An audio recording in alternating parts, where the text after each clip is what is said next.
Buenas tardes a todos y a todas. Bienvenidos a esta sala tan bonita de los Jardines del Buen Retiro, de la biblioteca. En primer lugar, dar las gracias a la biblioteca por cedernos estos sitios. Vengo de una reunión del Consejo del tema de la UNESCO, del paisaje de la luz, y vengo desesperado porque no nos hacen ni caso, no quieren la participación de los ciudadanos. De verdad que tenemos que hacer algo porque no sé si UNESCO, que pensaba que era una entidad pues seria y eso, si nos está fallando, al final dirá que nos quedamos sin el premio este que nos había dado. Bueno, hoy nos toca en esta librería, con tantos libros y tan buenos, pues hoy nos toca un autor, un ilustre autor que además se ha hecho de la asociación y que además es vecino de aquí de Retiro. Yo no. Sin más, os paso a Jesús Nuba, que es nuestro de comunicaciones, y él es el que va a hacer la entrevista. Muchas gracias. Bueno, buenas tardes. Bueno, en primer lugar, pues nada, agradecer muchísimo a Antonio Muñoz que haya aceptado esta invitación. Antonio Muñoz Molina es amigo, aparte de todo. Fuimos compañeros en El País en una temporada y cubrimos juntos el juicio del caso Marey, que en la Audiencia Nacional, en el Supremo, pasamos 35 días y casi 35 noches juntos, lo pasamos muy bien. Bueno, es una obviedad, casi no merece la pena, pero voy a hacerlo, hacer una brevísima biografía de Antonio Muñoz Molina, natural de Úbeda, Jaén, todo el mundo lo sabe. Su primera novela, gran novelista, súper conocido, ¿no? Su primera novela fue Beatus Ile, una novela magnífica, que yo la leí, me impactó, me gustó muchísimo. Y luego ha merecido muchísimos premios, ¿no? El premio de narrativa, el premio Planeta, bueno, ha escrito libros como Beltenebros, que le sonará a muchísima gente, que fue llevado al cine por Pilar Miró. Bueno, ha sido director del Instituto Cervantes en Nueva York.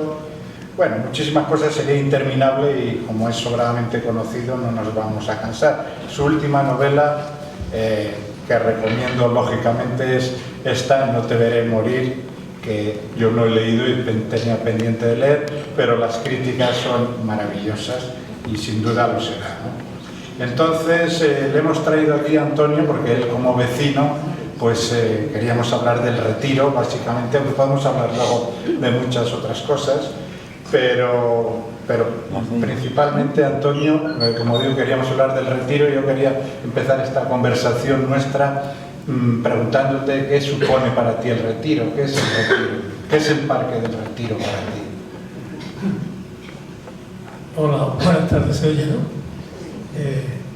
Gracias a ustedes por estar aquí.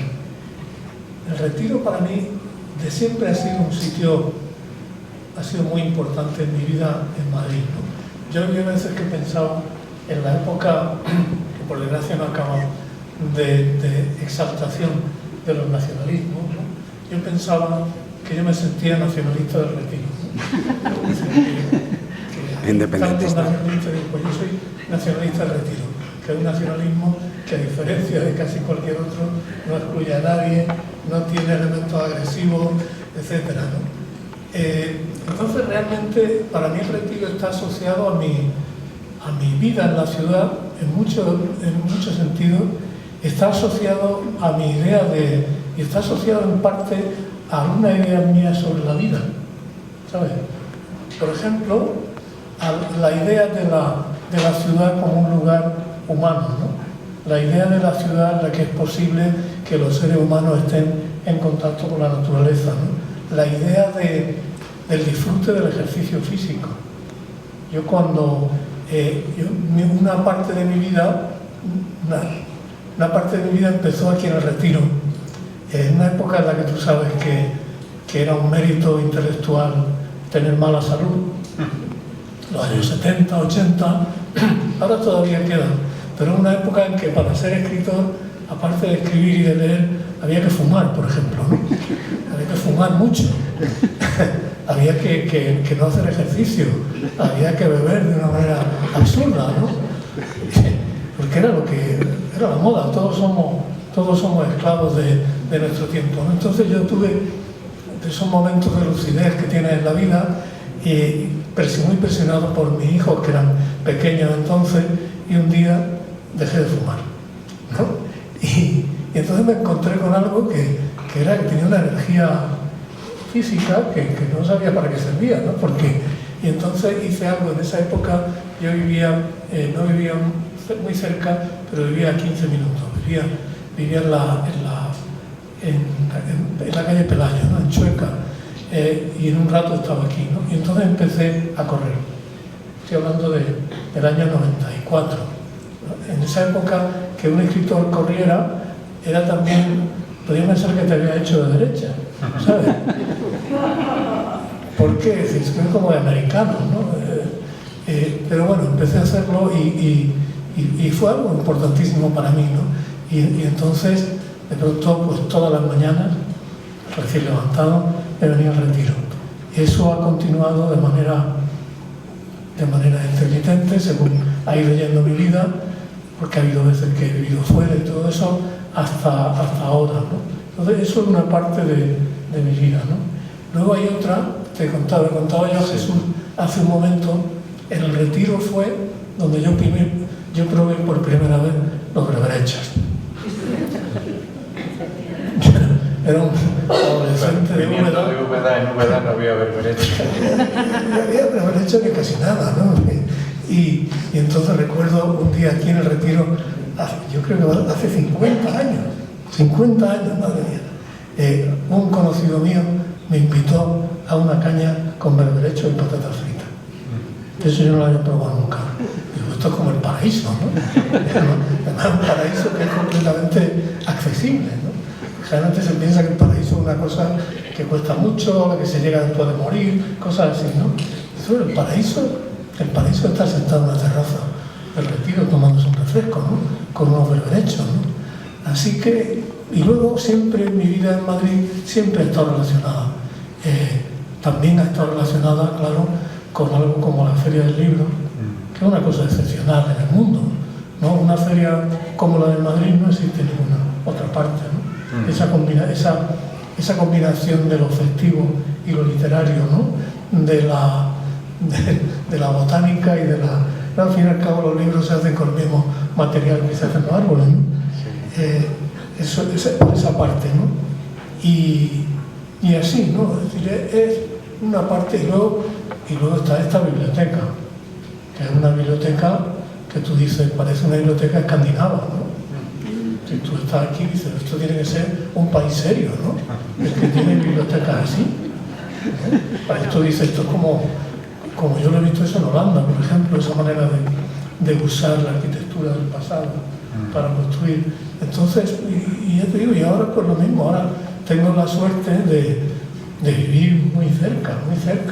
Entonces, que casi muchas veces voy corriendo por la calle y me cruzo con corredores y nos saludamos, ¿no? O con gente, es decir, que traigo aquí además a mis nietas, ¿no? Así que es parte de mi vida cotidiana, ¿no? ¿Y es el retiro un escenario literario? ¿Tú lo has utilizado alguna vez como escenario para tus novelas o no? Sí, algunas veces recuerdo, ahora me viene a la memoria, habrá habido más veces, ¿no? Me viene una novela mía en Sefarad.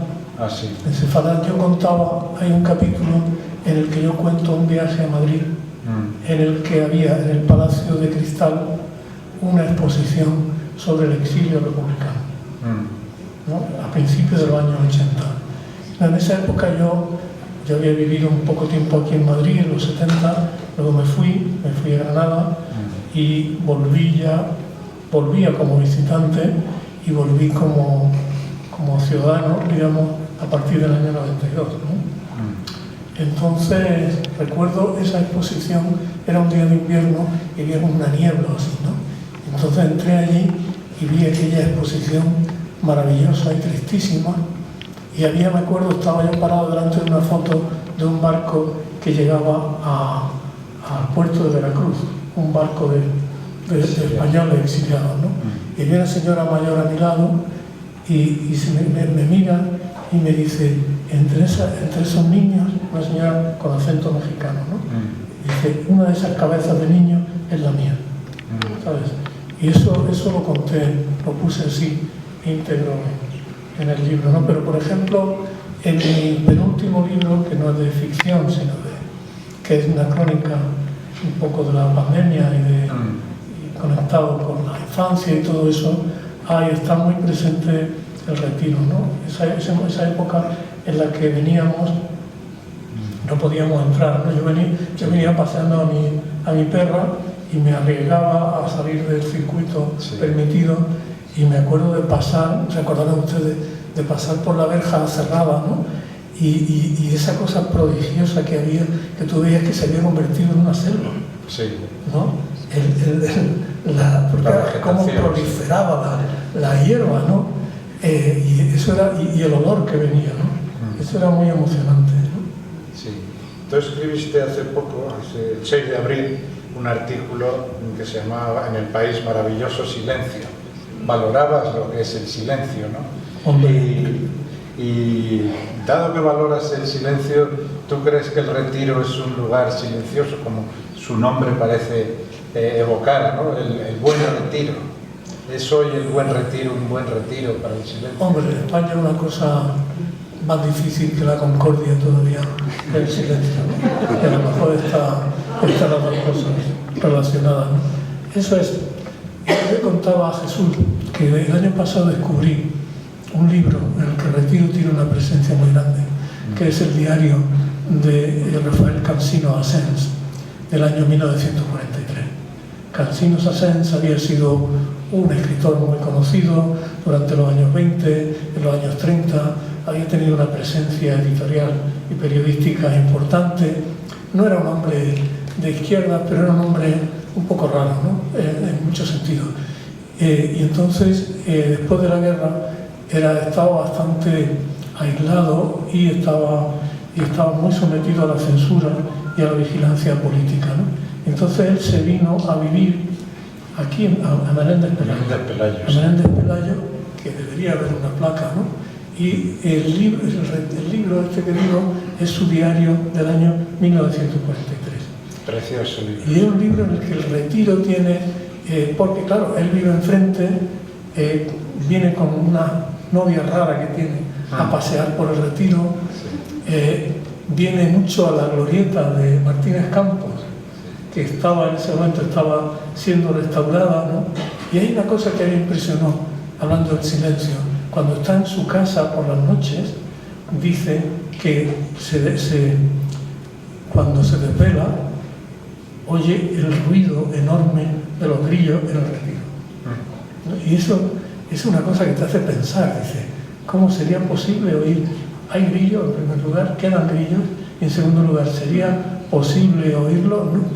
Yo creo que, hombre, es un retiro que tenemos, ¿no? Yo creo que necesitamos el sosiego como el pan, pero en nuestro país hay no sé por qué, hay como una campaña, una campaña además bipartidista, una campaña transversal, como se dice ahora, de defensa y promoción del ruido, ¿no? Es una cosa, ahí da igual, en otras cosas varía mucho si cambia un gobierno por otro, no, aquí no, aquí hay una unanimidad formidable, ¿no?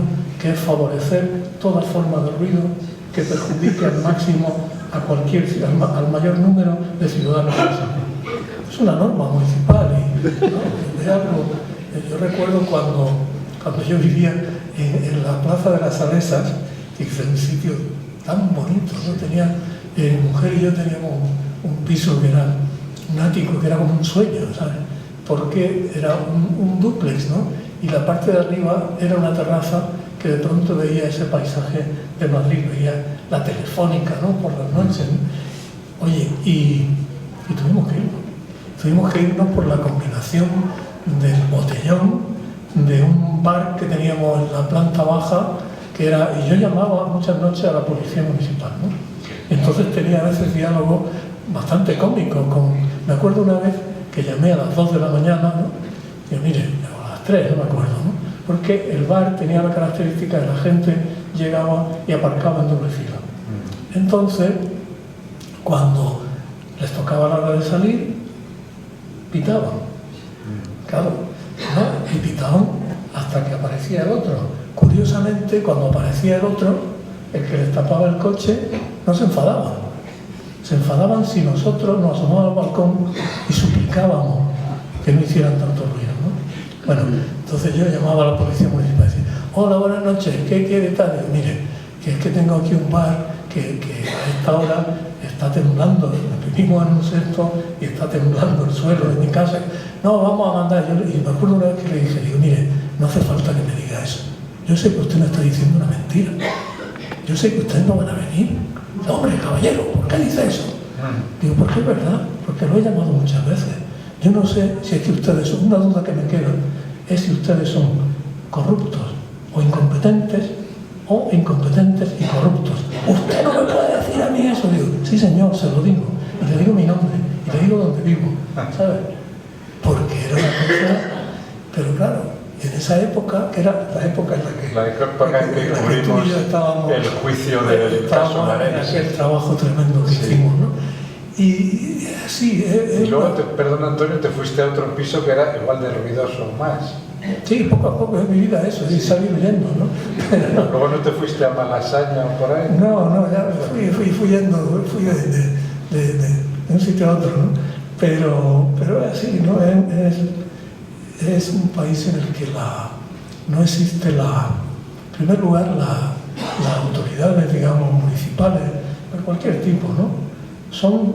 Tienen una propensión a la barbarie, ¿sabes? Es decir,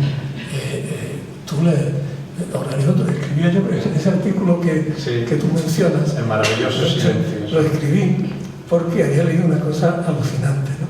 Que era la historia de una señora de Sevilla, que había abandonado Sevilla por el jaleo de Sevilla, ¿no? Y se quería vivir cerca del Cabo de Gata, a una zona de un parque natural idílica, ¿no? Entonces acababan de descubrir que en ese paraje idílico, y no en cualquier otro, se iba a celebrar un gigantesco festival de música electrónica a lo largo del mes de agosto. ¿Sabes? El Festival de Música Electrónica patrocinado por la Junta de Andalucía, por la Delegación del Gobierno, por el Ayuntamiento de Almería. Es decir, como decía yo antes, las autoridades generalmente chocan entre sí y procuran hacerse el máximo daño posible y hacernos el máximo daño posible a los ciudadanos. Pero llega un momento en el que todas se ponen de acuerdo y el momento de celebrar el ruido, ahí están de acuerdo, ¿no? Entonces, de buscar, como ahora todo, aquí manda la innovación, dice, ¿qué nuevas maneras, qué innovaciones se pueden hacer para molestar más? Hombre, el patinete. Que no solo que recordábamos antes, yo tomando un café, que el Ayuntamiento de Barcelona ha prohibido el patinete. Claro, de París. Entonces, es difícil porque es lo que tenemos, ¿no? Y yo creo que las personas en general somos más civilizadas que todo eso, ¿no? Pero el problema es que hacen falta muy poco, es decir, para que haya un ambiente civil habitable, hace falta muchísima gente. Para convertirlo en un infierno hace falta 5, ¿no? Es decir, es así. Entonces eso es una cosa tremenda, ¿no? Es tremendo el desequilibrio que hay entre lo difícil que es crear un mundo habitable, ¿no? Por ejemplo, conocen esa historia de ese árbol en Inglaterra, un árbol que tenía 300 años, que estaba en el muro de Adriano, ¿no? No me acuerdo qué árbol era, en el muro de Adriano, llevaba 300 años. Y un descerebrado, no dos, padre y un hijo creo, en una noche lo cortaron y se lo cargaron. Entonces yo pienso, digo, ¿cuánto cuesta que crezca un árbol, ¿no? Y qué poco cuesta. Y quien dice un árbol dice un ser humano, ¿no? O dice una ciudad, ¿no? ¿Cuánto cuesta construir un edificio?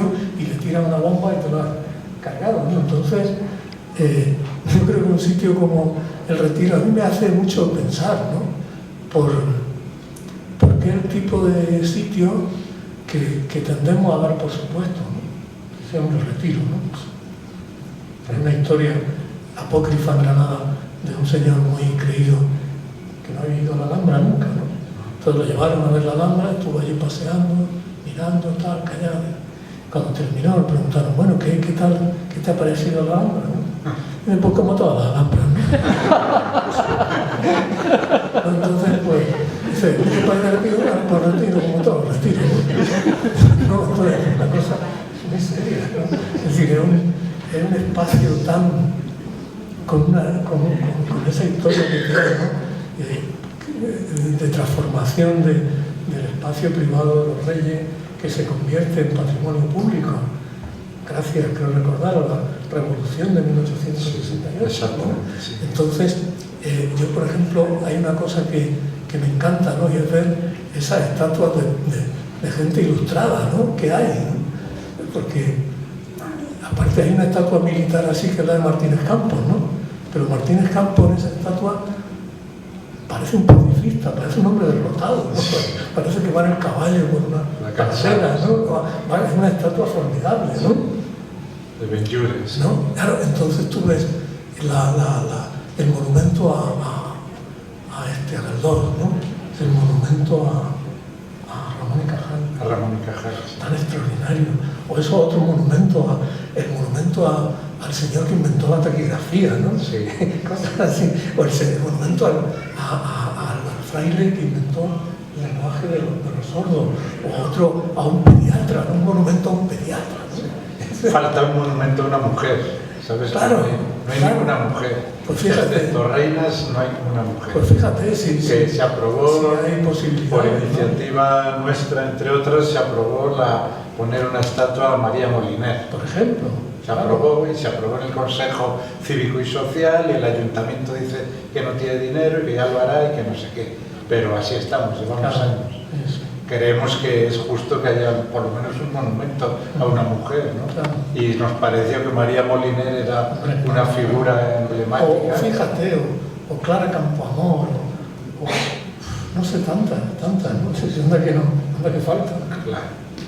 Y en conexión con lo que hablábamos antes, el ruido de todo esto, los patinetes. ¿Qué opinas tú de los patinetes, las bicicletas, los tuk-tuk y toda la parafernalia, todos los cachivaches que circulan por aquí por el Retiro? Mira, yo soy ciclista, como parte de una conciencia, digamos, ambiental muy fuerte, ¿no? Entonces voy en bicicleta cuando no me juego la vida. Voy en metro, voy en autobús, es decir, o voy andando, que es una cosa que además en Madrid se puede hacer bastante bien. Son cosas para mí de militancia, ¿sabes? Entonces, como ciclista, soy consciente de lo difícil que ir en bicicleta con Madrid. Yo creo que muchas de esas líneas 30 que ponen, no es que además dicen, vaya invento, ¿no? Tú dibujas en medio de una calzada un 30 y le dices a la gente, ¡hala! Jugaron la vida, ¿no? Eso es un disparate, ¿no?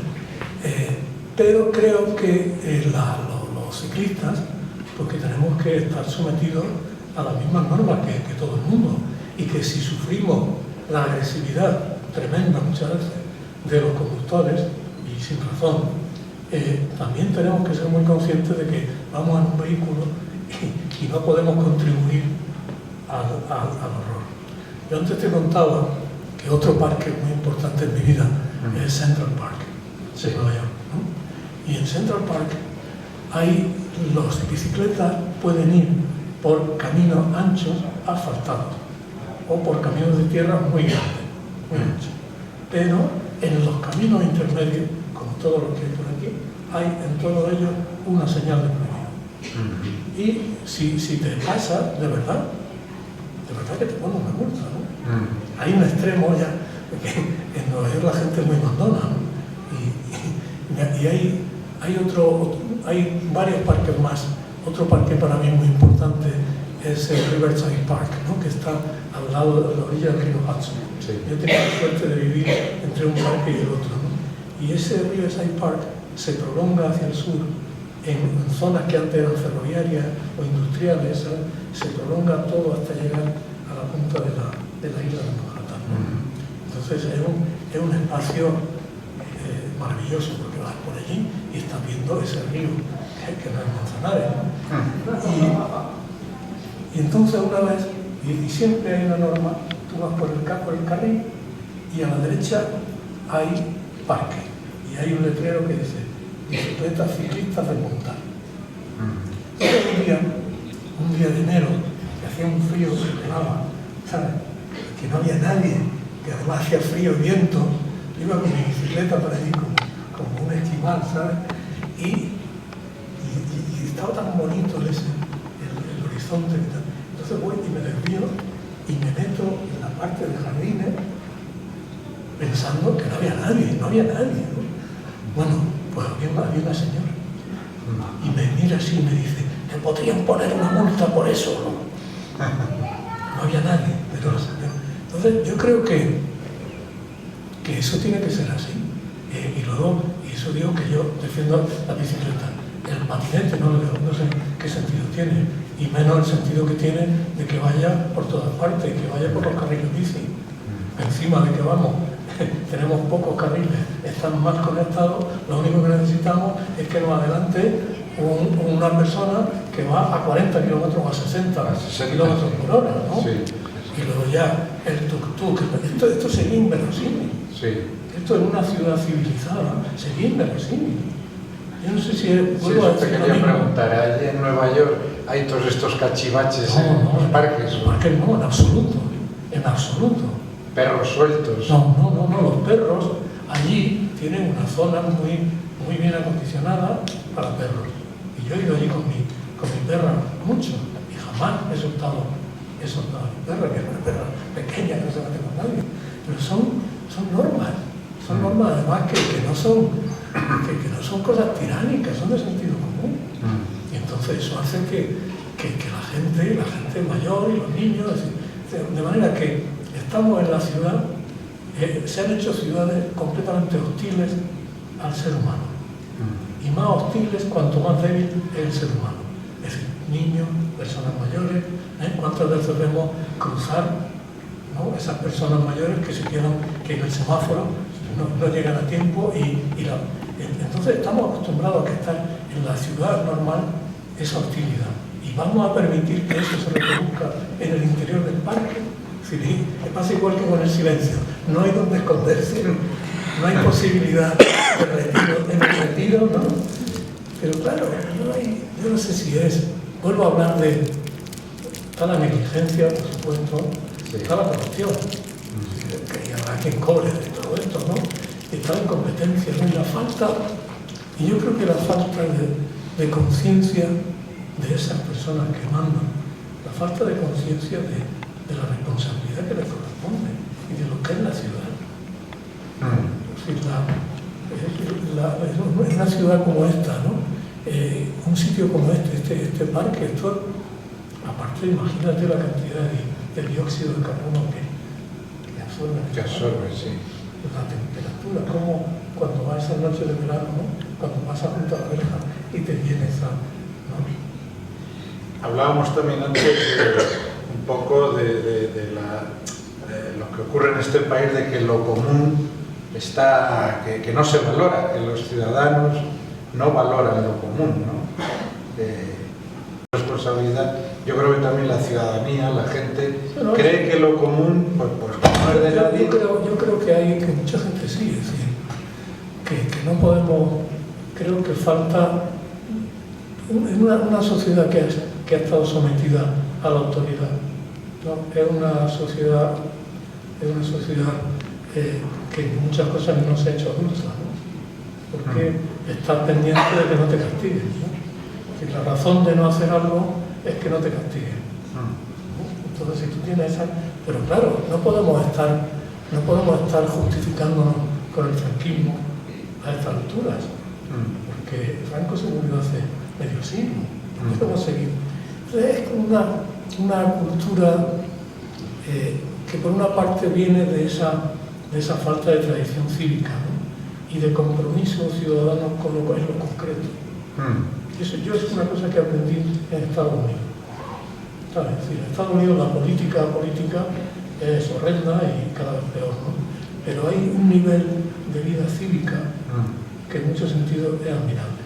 En esta época, en mi barrio de Nueva York, cada árbol, cada alcorque de cada árbol, tú ves unas personas que están trabajando, están labrando, están removiendo la tierra, están sembrando. Esas personas no son funcionarios municipales. Son ciudadanos. Son vecinos. Vecinos. Son vecinos del edificio. Tú tienes tu edificio y la acera. Y en la acera están eso. Y son los vecinos, las vecinas sobre todo, que tú los ves con su mandil, con su sombrerete, como en las películas, y están haciendo eso, ¿no? Hay en los parques, hay brigadas de ciudadanos en primavera o en otoño que ayudan en las tareas, ¿no? Y es una cosa cívica, es una cosa de conciencia, de comunidad, ¿sabes? Entonces eso, pues nosotros no lo tenemos, ¿no? Eso te decía, que ese sentimiento de comunidad. Pero eso hay que crearlo, porque muchas veces podemos tenerlo, lo hemos tenido y lo tenemos muchas veces en circunstancias cuando ocurre algo, cuando una persona necesita ayuda y todo eso, ¿no? Entonces, claro que lo podemos tener, pero hace falta, pues no sé, que eso se favorezca, ¿no? Esa ayuda, esa colaboración de la gente, ¿no? Recuerdo en el parque junto a la orilla del río Hudson, yo veía muchas veces, yo lo hice alguna vez, yo me fui voluntario, había un sitio que se reunían los voluntarios. O sea, que los fines de semana ponen pues, encuentro de voluntarios, ¿sabes? Entonces llegaba la gente el sábado por la mañana, le daban una chaqueta, ¿sabes? Y te asignaban tareas de menores, claro, no las tareas que corresponden, sí. Pero te hacía sentirte responsable. Yo me sentía responsable porque te das cuenta de cuánto estás tú recibiendo. Pero claro, luego hay otra cosa que es algo que yo he observado, que hablábamos tú y yo antes también, que una cosa que se ha perdido, que ha desaparecido, es la noción de que uno tiene una actitud distinta en el espacio público y en el espacio privado, ¿no? Exacto. Sí, en el espacio público tú no sales en calzoncillos. Bueno, el otro día había uno que bajaba en calzoncillos en la basura. Digo, mira, ¿sabes? Tú hay cosas que no haces en público, ¿no? Tú sabes que el público te contiene, no es lo mismo que estar en tu casa. Claro. Yo lo que veo ahora es que mucha gente va por la calle como si estuviera en su casa, ¿no? Entonces, tú lo ves, por ejemplo, es una cosa que algún día habrá que escribir algo sobre eso, la cantidad de peleas horribles entre parejas a las que tú asistes por la calle, ¿no? Sí. Porque van dices, no, pues el autobús tiene la ventaja además de que, como se oye mejor, sí. Pues tú puedes seguir toda una historia, sí. una larga historia, ¿no? Sí, sí. Tú ves da para escribir una novela. Ves la gente con los cascos.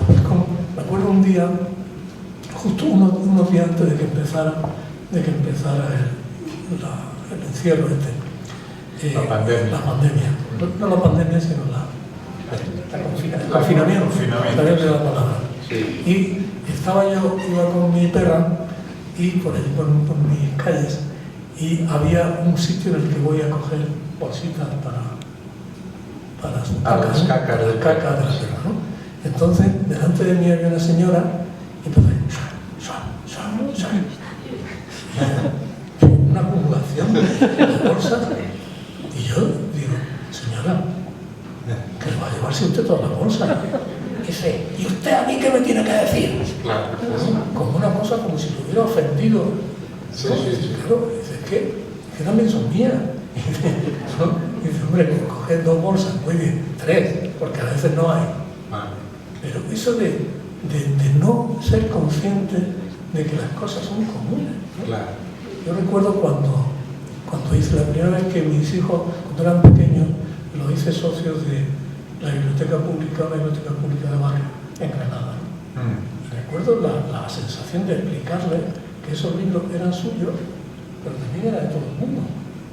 Es una noción, que es una noción muy sofisticada. Sí. El texto es tuyo, es completamente tuyo. Tú vienes aquí y te llevas tu libro y te quedas a leer lo que sea. Y a continuación lo devuelves y lo tratas muy bien porque es de todo. Esa noción, pues, luego además hay una ideología difusa muy del individualismo. Entonces, pues eso, pues, tú ves a la gente que va por la calle, es como si estuviera en su casa, ¿no? Además con esos cascos que se ponen ahora, que es como ya para que el mundo no te roce, ¿no? Sí, sí. A mí me gusta ir por la calle y voy fijándome, Sí. Es uno de los placeres de la vida, ¿no? Sí. Y no te digo ya si vas en bicicleta, que tienes que ir muy atento a todo. Sí. ¿Cómo puedes ir en un patinete de estos, con esos cascos gigantescos que hay ahora, y mirando el móvil? Sí, sí. Pero es así, ¿no? El móvil hace que todo el mundo esté siempre en privado, ¿no? Entonces eso, claro, tú lo ves a la hora de cuidar un parque, ¿no? ¿Cómo nos hacemos conscientes de que esto es de todos, ¿no? ¿Tú tienes algún rincón preferido aquí en el Retiro? Mucho, a mí me gusta mucho. A mí me gusta un sitio que me emociona siempre, es el Monumento a los Dos, a Pérez Galdós. A Pérez Galdós. Sí. Esa especie de isla Sí. rodeada de rosas, ¿no? Sí. Y está él allí. Eso este invierno... Perdona que te interrumpa, donde leeremos el próximo 2 de mayo los episodios nacionales. No completo. No completo. 2 de mayo, sí. Con la parte correspondiente al 2 de mayo. Pues mira, el 4 de enero, no sé qué fecha era, Comisiones Obreras, la parte de cultura de jubilados, de pensionistas de Comisiones Obreras, organizó un homenaje a Galdós allí, al lado de ese monumento. Sí. Y para mí fue muy emocionante ir allí y estar con ellos, ¿no? Ese sitio me gusta, pero mira, una cosa que a mí me gusta mucho es hacer el itinerario, ir por dentro, siguiendo toda la verja, corriendo. O sea, es decir, cuando llegas vas bajando por aquí, Sí. ¿no? Y ya te vas metiendo en eso que es más espeso, y hay una cuesta tremenda, ¿no? El corredor y el ciclista saben mucho de cuestas, ¿no? Porque te fijas, eres muy consciente de lo que es una cuesta, ¿no? Entonces para mí ese itinerario, ¿no? Esa vuelta completa al Retiro, ¿no? Entrar por la puerta de la esquina de Pelayo y O'Donnell, ¿no? Y seguir para acá, así, a ser posible por la mañana, por ejemplo, a las 8 de la mañana o eso así, ¿no? Eso es una cosa emocionantísima para mí. Vamos a dar ahora paso a preguntas para que no sea solo un diálogo entre Antonio y yo, pero antes de dar paso quería comentar, que comentábamos antes un poco, saliéndonos un poco del Retiro, de la situación un poco de la vida ciudadana, política española, ¿no? Que tú que has vivido fuera y tal, comparándolo con Estados Unidos o con Portugal, la situación actual de crispación, de mala leche que hay, ¿tú cómo la vives, cómo la observas? Ya, cuando yo empecé a ir a Estados Unidos y a vivir allí y todo eso, una cosa que me daba envidia era que yo veía que había zonas de acuerdo entre la gente, ¿sabes? Es decir, estaba la pelea política, pero había con una noción de cosas compartidas, ¿sabes? Me acuerdo una vez una historia que a mí me impresionó. Cuando las primeras elecciones que ganó Obama, que su oponente era McCain, ¿no? Sí. Que era un republicano, un hombre conservador, que era un veterano de la guerra de Vietnam, que era un hombre inteligente y cordial, ¿no? Sí. Que una vez en un mitin republicano alguien empezó a decir que si Obama, ¿os acordáis que decían que no era americano, sí, que había nacido en Estados Unidos, que sí, era musulmán? Que era musulmán, ¿no? sí, sí. Y él dijo, eso no es así, eso no se puede decir, ¿no? Entonces, el día de esas elecciones, Elvira y yo teníamos se nos había estropeado el ordenador y habíamos llamado a nuestro técnico, esos técnicos salvadores que hay, ¿no? Sí. Que era un muchacho con una cresta, con una camiseta, con unos tatuajes, tal, ¿no? Y entonces todo dice, llegó un poco tarde, dice, perdonad que llegue tarde, es que iba a votar, ¿no? Y le dice, mira, que has votado por McCain, ¿no? Como una broma, ¿no? Dice, sí. Y quedamos los dos, ¿no? Porque tú aquí la gente aquí no ha votado, ¿no? Sí. Y entonces dice, sí, lo he votado porque a mí me gusta Obama, pero me parece que no tiene experiencia y que McCain es un hombre con mucha experiencia. ¿Sabes? Yo me quedé, digo, esto en mi país sería muy difícil, ¿no? Esa noche yo había ido a un programa de televisión en español, allí en Nueva York, ¿no? Y que me habían invitado para estar como en una mesa redonda sobre los resultados de las elecciones, ¿no? Y cuando salí y estaba en el cuartillo este donde te dan un café o lo que sea, había un señor allí sentado, un señor negro, mayor, muy puesto con un traje, y yo tontamente le digo, enhorabuena, ¿no? Y me dice, yo no he votado por Obama, pero gracias de todas maneras, ¿no? Entonces eso a mí me daba envidia.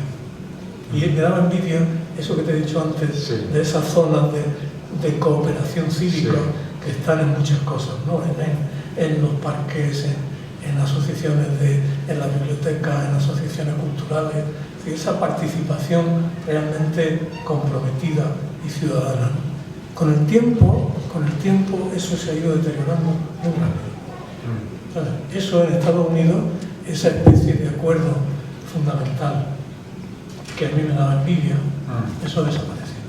También en Estados Unidos. Sí, y se ha convertido en una cosa, es decir, un demócrata no es que tengan opiniones distintas, es que viven en burbujas distintas, viven en mundos distintos, completamente distintos, ya no hay posibilidades de conexión, ¿no? Es decir, la prueba la tienes en que de nuevo el candidato republicano sea Donald Trump. El señor Trump, sí. ¿Sabes? Es decir, eso y eso pasa aquí, tristemente. Portugal tiene una cosa que es que acaba de sacar una colega nuestra, Elisa Costello, acaba de sacar un libro muy bonito, se llama Abril es un país, ¿no? En el que habla de la revolución de los claveles y de cómo en ese momento, ese día, el 25 de abril, cómo hubo momentos en que, por ejemplo, un oficial le ordenó a un soldado que disparara contra otros militares que eran rebeldes, ¿no? Y se negó a disparar. Y cuenta momentos en los que podía haber habido muerte y no lo hubo. En Portugal hay una expresión terrible en nuestra lengua castellana que es no llega la sangre al río, ¿no? Dice, te pones a pensarlo y dices, qué expresión, ¿no? ¿Cuánta sangre tiene que haber para que llegue al río, ¿no? Ya. Entonces, en Portugal la sangre no llega al río. Hay una sociedad bastante desigual, por supuesto, una sociedad además con niveles sutiles de corrupción, ¿sabes? Con una oligarquía económica muy poderosa. Entonces, y con mucha pobreza, mucha desigualdad. Pero en el ámbito político y periodístico, tú lees los periódicos portugueses y es una cosa, algunos son muy buenos. ¿No? Hay un semanario Expreso, ¿no? Que yo lo leo siempre que puedo, ¿no? Y tú ves que hay otra templanza, ¿no? Y a mí eso, sinceramente, cada vez me da más envidia. Yo estoy harto, no lo puedo soportar. A mí, yo me siento portugués en muchas cosas. A mí no me gusta, volvemos al ruido, los gritos, no me gusta gritar ni que me griten. Me gusta la buena educación, ¿sabes? Me gustan las buenas formas. Eso no me hace un reaccionario, ¿sabes? Me gustan los buenos modales. Perdón, lo es así, y me ha gustado siempre. Es que me gustan ahora porque porque teniendo años, ¿no? Es que me gustan, es que la grosería o me da miedo, soy una persona que se amedrenta enseguida, ¿sabes? Entonces, el que nosotros hayamos llegado al grado de grosería, que además nosotros todavía los ciudadanos no hemos llegado, y eso es admirable, pero la falta de responsabilidad, y hay grados, y hay personas más decentes y más templadas que otras, pero el tono medio de la política española, del discurso político español, es repulsivo. Sí. Es repulsivo. Sí. ¿No? Es el insulto y yo te digo muchas veces, estoy aquí en el retiro, ¿no? Digo, pues mira, aquí las personas nos entendemos, ¿no? Es decir, tú me has dicho que hay 150.000 personas, hay comportamientos incívicos y todo eso, pero si no hubiera un civismo básico, esto estaría arrasado, destruido, ¿sabes? Entonces tú ves que las personas nos entendemos, nosotros en la vida diaria nos entendemos siempre, ¿no? Tú te entiendes con una persona a la que le pides que te dé un trabajo, tiene un conflicto con alguien y te apaña. Entonces, ¿esto qué es? ¿No? ¿Esto qué es? Porque además, fíjate, veníamos hablando, es decir, el Fondo Monetario Internacional se lo ha dicho a España, no se lo ha dicho al gobierno ni a la oposición, se lo ha dicho a todos. Este ambiente político perjudica el desarrollo económico, ¿sabes? Porque hay cosas fundamentales en las que tenemos que ponernos de acuerdo. Y porque a mí eso te confieso que me produce cada vez más tristeza, ¿no? Yo pienso ahora que se acerca el 25 de abril en Portugal, ¿no? Y veo cómo en ese país ahora hay un partido de extrema derecha que rompe ese consenso. Un partido de extrema derecha y el partido conservador que ha ganado las elecciones ha formado un gobierno y por ahora están empezando a gobernar con la cooperación o la complicidad de los socialistas. Yo cuando dimitió Antonio Costa de primer ministro, dimitió de una manera terapéutica, porque él no tenía un motivo personal para dimitió, ¿no? Y tú ves cómo lo juzgaron los periódicos. Y dice porque esto tiene que ser así. ¿Qué culpa tenemos nosotros? Esta competencia diaria, ¿no? Los fines de semana, luego esa cosa de los mítines, que es una cosa que parece, dice, ¿qué sentido tiene eso? ¿Qué es gritar para convencer al que ya está convencido? La incapacidad que tienen todos, la incapacidad de dirigirse, no ya de dialogar, sino de dirigirse en la lengua de todos a todos los ciudadanos. Se dirigen en su jerga particular a los suyos. O insultan a los al contrario. Pero hablar de una manera que por fin y al cabo, un señor, sea del partido que sea, todos viven de nosotros, viven de todos nosotros. La parte de mi impuesto que va no distingue si va en el sueldo de uno de derecha o de izquierda o de arriba o de abajo. ¿No? Entonces, eso, insisto, a mí me produce una tristeza inmensa. Bueno, decíamos que abríamos un turno de preguntas, si alguien quiere intervenir. Sí. Bueno, ante todo decir el enorme placer que me da estar aquí. Debería levantarte para que la gente oiga. Sí, decir el enorme placer que me da estar aquí con una persona a la cual he admirado toda mi vida y he seguido toda mi vida. Empecé leyendo El jinete polaco y bueno, a partir de ahí los artículos del País me gustaban casi más que las novelas, o sea, te seguía de verdad, pero a conciencia. Y te sigo siguiendo y hoy estaba aquí una hora antes para poder entrar. Entonces, muchísimas gracias por tu asistencia, ¿no? Y la pregunta, más que una pregunta, es si tienes alguna sugerencia para esta asociación, o sea, ¿qué podemos hacer para mejorar el retiro? O sea, aparte del imposible silencio ese que todos buscamos y tan difícil es, si se te ocurre algo, alguna actividad que podamos hacer o alguna presión ante las administraciones para mejorar este enorme bien común, como decir, que tenemos todos. No me digáis qué puede hacer América, sino qué puedo yo hacer, ¿Qué puedo hacer por América, Y ¿no? esa es una pregunta que uno se formula en nuestro trabajo, ¿no? Sí. Dices, ¿qué puedo yo hacer? Pues yo una cosa que tengo muy clara en mi trabajo es que yo no voy algo que no voy a hacer, por ejemplo, es echar leña al fuego. Y yo no voy a escribir, jamás voy a escribir un insulto, jamás le voy a faltar el respeto a nadie, sea quien sea. Jamás voy a utilizar un lenguaje grosero. Eso, ¿qué puedo yo hacer? Yo puedo hacer eso, ¿sabes? Y ese es el pensamiento, ¿no?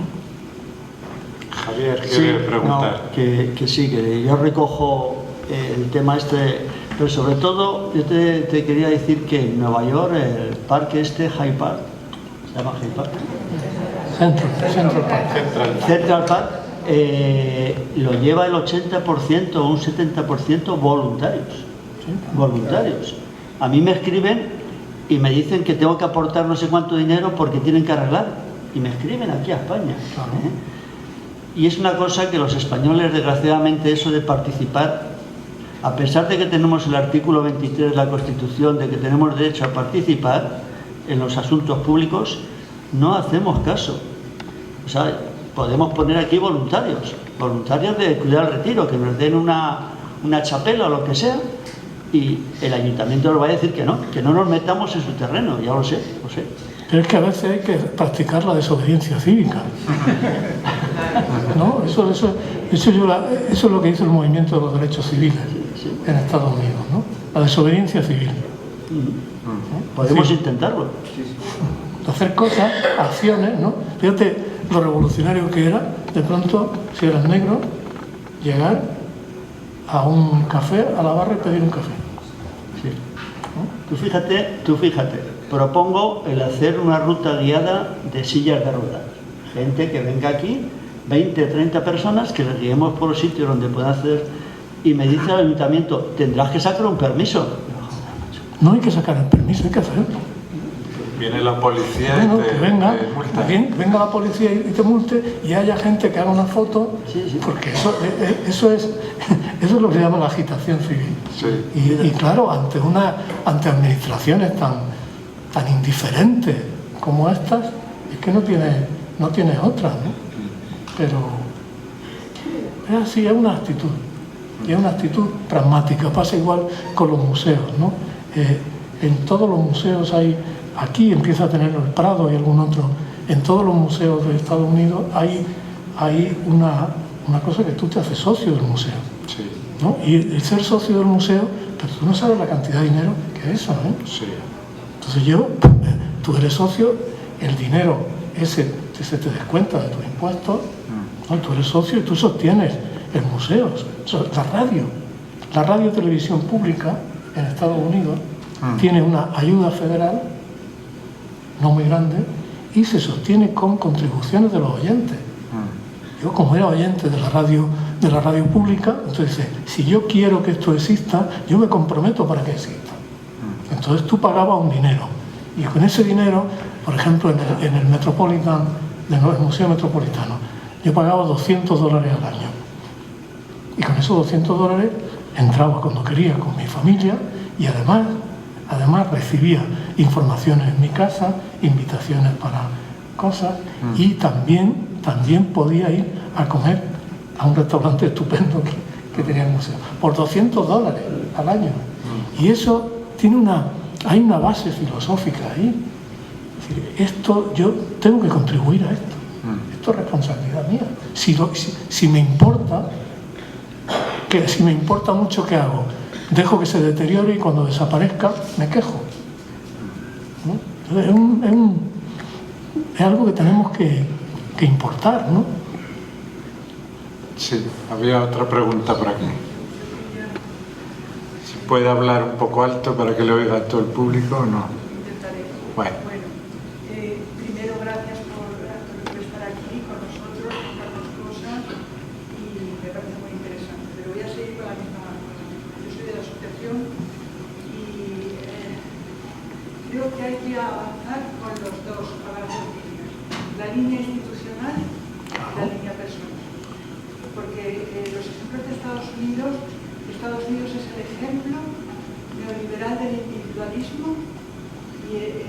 el hacer nosotros lo que tiene que hacer la administración no vale, pero sí vale porque si cambiamos nosotros también cada uno que no sea la banalidad del mal, que decía Fernández, o no funciona.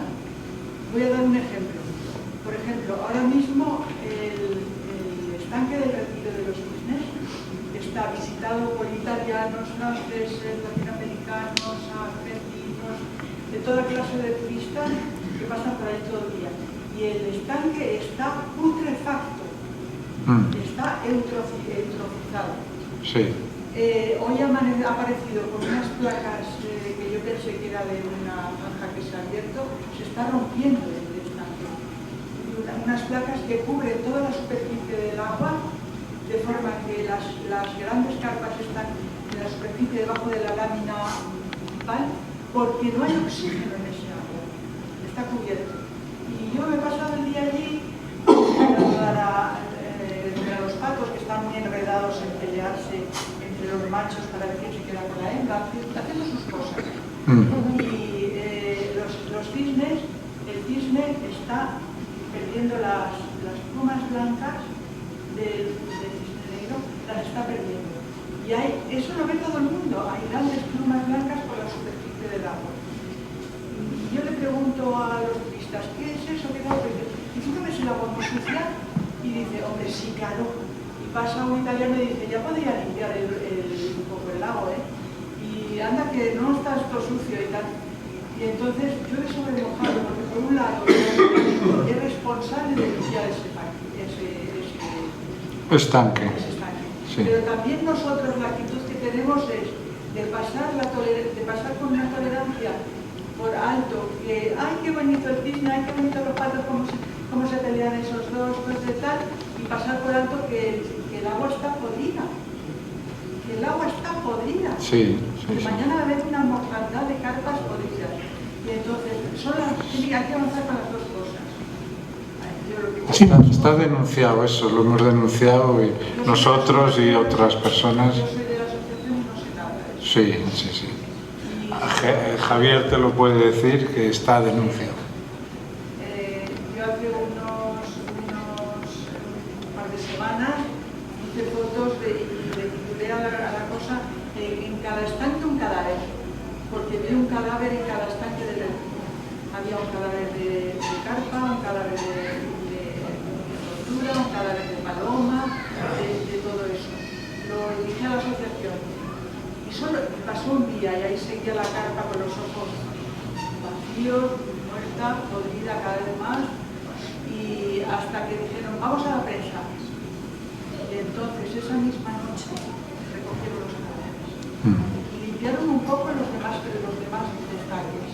Es decir, hay que hacerlas reaccionar, pero para eso hace falta que nosotros cambiemos de actitud. Y lo que dice, me gusta mucho lo que dice Antonio, que es decirlo bien para que sepa, dejarle sitio al otro para que pueda, oye, que está el agua muy sucia, no es lo mismo que decir, pues esto está podrida porque no se puede enseñar.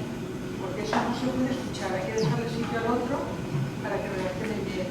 Es decir, hay que hacer un cambio personal y un cambio institucional. Al unísono. Yo, además ahora, como hace 4 meses que casi no puedo andar, pues hay cosas que no puedo hacer. Y entonces, antes hacía más cosas. Casi ahora es mejor porque casi no puedo hacer nada físicamente. Entonces...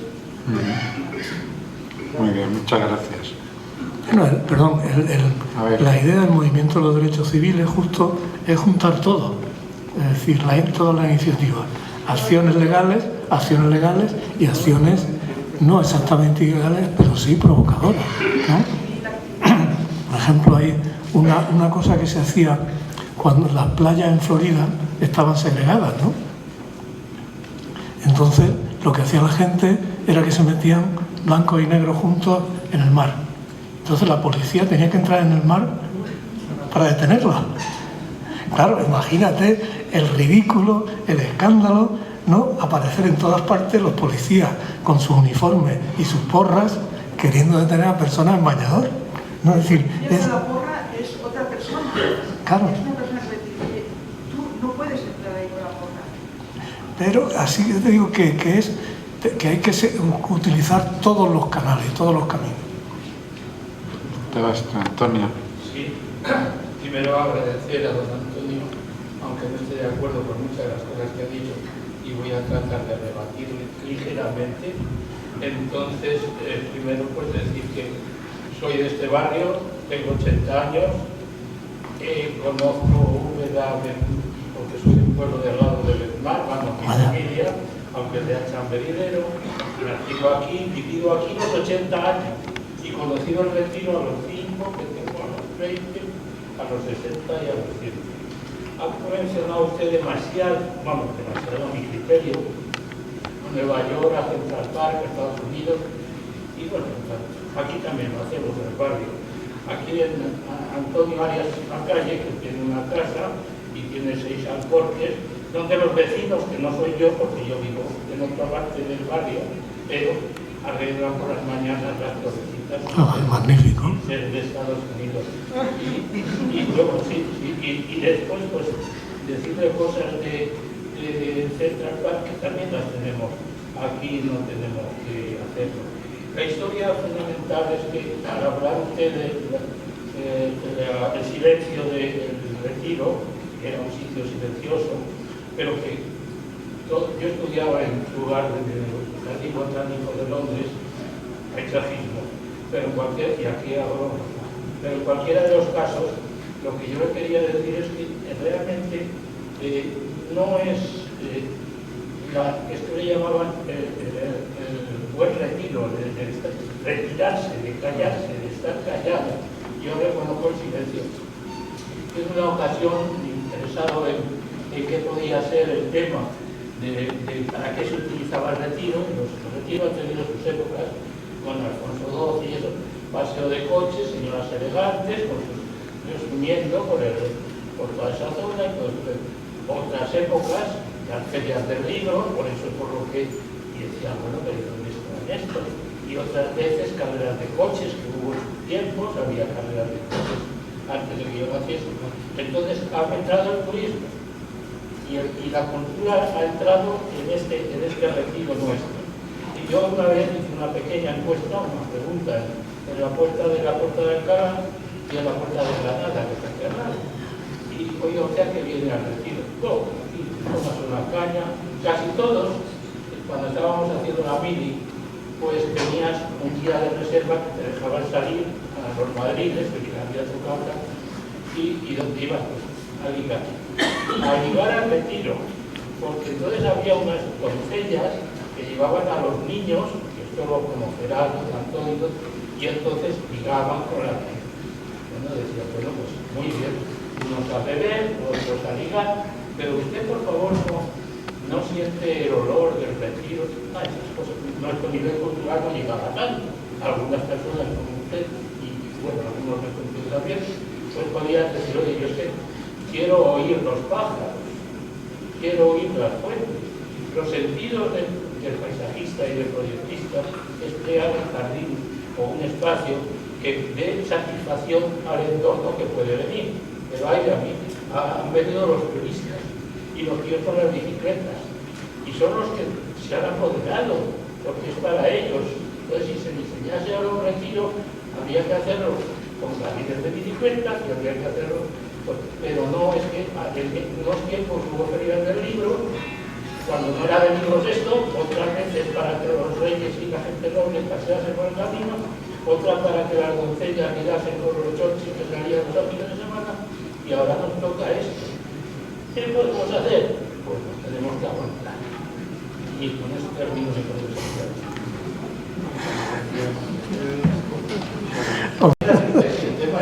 No, pero sí, yo estoy de acuerdo con mucho de lo que usted habla. Y por supuesto, cuando hablaba de Central Park, hablaba de cosas concretas. Claro, hablaba de cosas muy concretas, ¿no? Hablaba, por ejemplo, de la manera en que se hace, de una manera muy sencilla y muy práctica, se hace posible, sin resignación por parte de nadie, que los ciclistas puedan hacer ejercicio y las personas puedan pasear sin sobresalto. Y es simplemente poner unos sitios para que vayan los ciclistas y que haya conciencia de que no se puede ir por eso. decir algo más o si no, pues ponemos fin a esta interesante... Que seguro que nos seguimos encontrando por estos caminos, ¿no? Seguro. Muchas gracias.